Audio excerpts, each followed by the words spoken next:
पहले तो संदीप रेड्डी वांगा के यूनिवर्स को लेकर सिर्फ ऑडियंस के बीच ही चर्चा हो रहा था, लेकिन अब उन्होंने एनिमल का रिलीज को 2 साल पूरा होने पर जो एक पोस्ट डाला है उसे देखकर लगता है भाई ऑडियंस का वो सारा थ्योरी क्या पता सच भी हो जाए और आगे हमें स्पिरिट और एनिमल का क्रॉसओवर भी देखने मिल जाए। इस पोस्ट में उन्होंने लिखा था 2 years of animal and many more to come, the story is not over yet. और इस कैप्शन में ये मेनी मोर को देख करना भाई लगता है वो एनिमल फ्रेंचाइज को लेकर कुछ बड़ा प्लान कर रहे हैं। और जले पे नमक ऊपर से एक रील भी डाल दी, इसमें एनिमल का सारा कैरेक्टर्स को हाईलाइट करके ऐसे दिखाया है जैसे सबका अपना अपना आर्क बचा हुआ है। तो आज के इस वीडियो में हम बात करेंगे क्या ये एनिमल यूनिवर्स का बिगिनिंग है, क्या स्पिरिट और एनिमल एक ही वर्ल्ड में एग्जिस्ट करते हैं, और कबीर सिंह का क्या वो भी इस यूनिवर्स में घुस सकता है। चलो फटाफट इन सब के ऊपर चर्चा करते हैं। देखो नॉर्मली एनिवर्सरी का पोस्ट इतना क्रेजी नहीं होता, बहुत सिंपल सा होता है, लेकिन एनिमल के मेकर्स ने इसे काफी इंटरेस्टिंग बना दिया है। और इसका कैप्शन भाई देखो, ये लाइन सीक्वल की नहीं बल्कि एक फ्रेंचाइज या एक यूनिवर्स की हिंट दे रहा है। जैसे केजीएफ के मामले में रॉकी और उसका कहानी जारी रहेगा, केजीएफ फ्रेंचाइज एक्सपैंड होगा, पुष्पा का भी वो कभी झुकेगा नहीं कि रुकेगा नहीं। और एनिमल का इस पोस्ट में ऊपर से कैरेक्टर मोन्टेज रील भी दे दी जिसमें क्लियरली दिखाया है कौन सी कैरेक्टर की अभी क्या हाल है और आगे वो क्या कर सकती है। सबसे पहले रणविजय का लाइन, वो एक मर्द की तरह लड़ा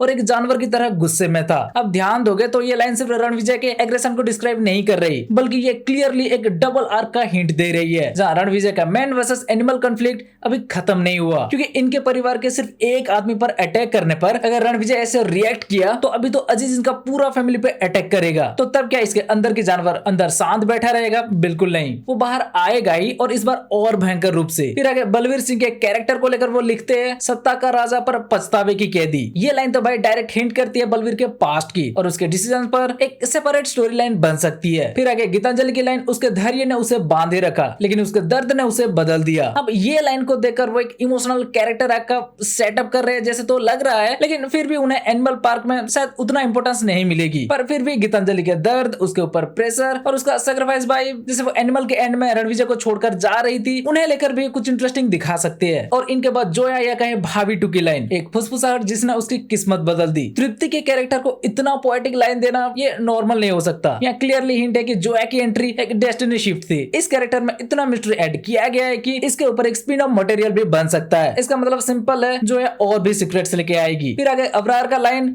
नफरत ने उसे बड़ा किया और युद्ध ने उसे परिभाषित किया। मतलब भाई भले ही इनका कैरेक्टर खत्म हो गया हो, लेकिन जिस दौर से गुजर कर ये ऐसे बने हैं भाई, वांगा अगर सिर्फ उसके ऊपर फोकस करना चाहे तो अलग से एक स्टैंडअलोन बन सकता है। और इनके बाद अजीज के लाइन, बाहर स्थिरता और अंदर कत्लेआम या कहे नरसंहार। भाई वो यहाँ सीधा बता दिए कि अजीज के माइंड में क्या सब चल रहा है और एनिमल पार्क में वो क्या कुछ नहीं करने वाला है। और इसके बाद लास्ट लाइन, ये सबसे इंपॉर्टेंट है, स्टिल अनलिस्टेड का मतलब एनिमल का वर्ल्ड, उसका कैरेक्टर्स और कॉन्फ्लिक्ट सब अभी भी एक्टिव है। किसी भी कैरेक्टर की कहानी अभी खत्म नहीं हुई। भाई ये सिर्फ एनिमल पार्क का सीक्वल वाली वाइब नहीं देती, ये फ्रेंचाइज बिल्डअप का लैंग्वेज लगती है, क्योंकि इतना सब कुछ अब सिर्फ एक ही सीक्वल से कवर नहीं हो पाएगा। इसके लिए फ्रेंचाइज चाहिए होगा या तो एक पूरा यूनिवर्स। देखो अगर संदीप रेड्डी वांगा की बात करें तो उनके मूवीज का फॉर्मूला है माचो हीरो, डैडी इश्यूज, जिंदगी भर का ट्रॉमा, प्यार जिसमें तोड़ना मरना मिलेगा। एक बार बंदा गुस्सा हो गया तो भाई फिर उसे भगवान भी नहीं रोक सकता। ये टोन हर फिल्म में सेम है। कबीर सिंह, एनिमल और अभी स्पिरिट से भी वैसा वाइब आ रहा है। वन बैड हैबिट याद है ना? और इसका मतलब ये है कि ओवरऑल फ्लेवर के हिसाब से ये सब मूवीज एक यूनिवर्स में इजीली फिट हो सकता है। तो वो एक वांगा सिनेमैटिक यूनिवर्स बना सकते हैं जिसमें वायलेंस, ट्रॉमा, लव, फैमिली और गॉड लेवल की बैकग्राउंड म्यूजिक ऑडियंस को मिलेगा। बस प्रॉब्लम एक है, सेम एक्टर 2 डिफरेंट कैरेक्टर। भाई कबीर सिंह के फादर का रोल जिस एक्टर ने किया था वही एक्टर एनिमल में रणवीर के दादाजी का रोल प्ले कर रहा है। मतलब एक मूवी में वो शाहिद कपूर के पापा तो दूसरे मूवी में अनिल कपूर के पापा। ऐसे में शाहिद कपूर के कैरेक्टर और अनिल कपूर के कैरेक्टर भाई भाई होंगे क्या? चांस ही नहीं है। फिर आगे तृप्ति डिमरी के कैरेक्टर भाभी टू, जिसे हम रणविजय सिंह के लव इंटरेस्ट भी कह सकते हैं, वही अब प्रभास के स्पिरिट में फीमेल लीड है। तो क्या वो अजीज के गर्लफ्रेंड बनेगी, रणविजय के लव इंटरेस्ट होगी और स्पिरिट में प्रभास को भी प्यार करने लगेगी? ऐसे में अगर ये एक यूनिवर्स में आएगी तो जरूरत से ज्यादा कंफ्यूजन हो जाएगा। कैसे होगा बताओ? क्या यहाँ मल्टीवर्स चल रहा है? मतलब वांगा यूनिवर्स बनाना चाहे तो वो बना सकते हैं, लेकिन कास्टिंग ऐसे ओवरलैप हो रहा है कि कंटिन्यूटी की ऐसी तैसी हो जाएगी। इसलिए अब अगर पब्लिक की सबसे ज्यादा पूछने वाले क्वेश्चन पर क्या Kabir Singh animal spirit universe का पार्ट हो सकता है, तो उसका शॉर्ट आंसर है इमोशनली यस और टेक्निकली नो। क्योंकि कबीर सिंह का दुनिया ग्राउंड रियलिटी वाली थी, doctor, medical college, heartbreak, normal गाली गलोच। एनिमल और स्पिरिट का दुनिया बॉर्डरलाइन इंसेन है, gangster wars, police supernatural action, mass level violence, hype level entry scenes. मतलब कबीर सिंह का भी ओवरऑल फ्लेवर तो सेम ही है, लेकिन यूनिवर्स